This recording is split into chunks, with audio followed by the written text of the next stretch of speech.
राकेश महाड़कर एक आम आदमी, 18 लड़कियों का मर्डरर। शायद आप लोगों को लगा कि कहानी खत्म, पर 8 साल बाद एक विलन रिटर्न। जान लेना इसकी बीमारी है। वो सिर्फ उन लड़कियों को टारगेट करता है जिनके वन साइडेड लवर्स हो, दिल टूटे आशिकों का मसीहा बनना चाहता है।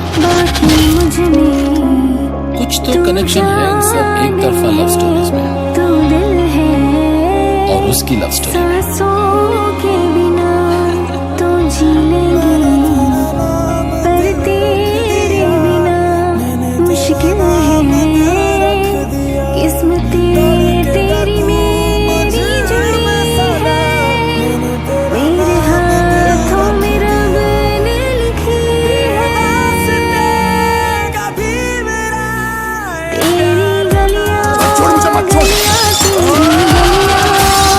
ऐसे केस में बोलना बहुत मुश्किल है। कौन हीरो कौन विलन? मैं हीरो हूँ तेरी कहानी का, तू हीरो तो मैं तेरी कहानी का विलन।